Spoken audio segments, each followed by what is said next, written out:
Welcome back, everyone. My name is Patrick. You're watching the Oilers Rundown. Well, the preseason is off to a pretty successful start here for the Edmonton Oilers in sharp contrast to last year. They have started 2-0-1 with another big victory last night, 3-2 over the Winnipeg Jets. Matt Tompkins and Calvin Pickard sharing the victory last night. Isaac Howard gets his first of the preseason, an absolute bullet from Leon Draisaitl's usual office there, so Dry better watch his back. Howard's got one hell of a shot, but I think Dry is pretty safe to be in that spot, and it's probably pretty unlikely that Ike Howard sees any power play time. Maybe on the second power play unit, but I think Draisaitl's got that first power play unit all locked up. As noted here by Oilers insider Bob Stauffer, the Oilers pick up the 3-2 win in Winnipeg. Noah Philp, 2 primary assists, 4 hits, took 15 faceoffs, a strong performance. Matt Savoy held off the score sheet but won a ton of puck battles. Quinn Hudson and Isaac Howard scored goal scorers' goals. Atro Leppanen can make plays, and Atro Leppanen is definitely a player I want to talk a little bit about today. He is looking fantastic so far in this preseason. He is definitely challenging for a spot. I know Tyson over at Dolany TV put out a video earlier this summer saying he could be the next Evan Bouchard with the ability that this guy has to make plays, could be a future power play quarterback. Obviously, as I was saying with Draisaitl and Howard, Draisaitl's got that spot on the power play, but who knows what the future brings. And Atro Leppanen, he looks like a natural power play quarterback, so he'll have the opportunity, if he doesn't make the Edmonton Oilers, to have that role with the Bakersfield Condors.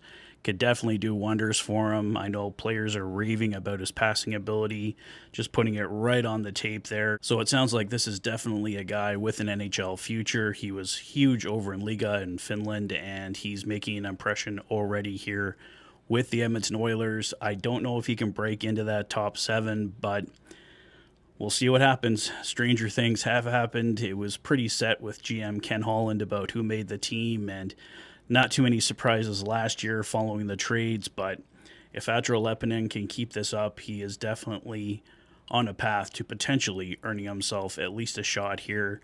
At worst, he should be one of the first call-ups here for the Edmonton Oilers. And speaking of the Edmonton Oilers, it's game day once again with the Edmonton Oilers playing the second half of a back-to-back against the Seattle Kraken tonight at 7 p.m. at Rogers Place. The Edmonton Oilers will take on the Kraken tonight with the following lineup. It'll be a top line of Draisaitl, McDavid, and Frederick, a second line of Janmark, Lazar, and Hudson, a third line of Mangiapane, Tomaszek, and Järventie, a fourth line of Hamlin, Szymanski, and Klattenberg. On defense, Ekholm and Bouchard, Leppanen and Regula, Millman and Akey, and in goal, Stuart Skinner and Samuel Johnsson. So we'll get our first look at the nuclear option of Draisaitl, McDavid, and Frederick tonight. Trent Frederick will look to impress and hopefully stay up with those two guys. Obviously, that's probably a role earmarked for Zach Hyman when he does return, but if the Oilers can find some suitable replacements for Hyman in the meantime, we'll see what happens here. And Frederick is someone I've wanted to see with Connor McDavid for a while now, so we'll see how that one turns out tonight. And as I was mentioning earlier, Atro Leppanen with a fantastic preseason so far, so we'll see how he does paired with Alec Regula tonight. Regula, another player looking to break his way into the top 7 on defense for the Edmonton Oilers. Wanted to wish a happy birthday to Edmonton Oilers head coach Chris Knobloch. All the best to Knobber, and hopefully the Oilers can pick him up a win tonight over the Seattle Kraken. And lastly, just wanted to mention as well, insider Frank Saravalli saying the Edmonton Oilers are getting closer on a long-term extension with Jake Walman.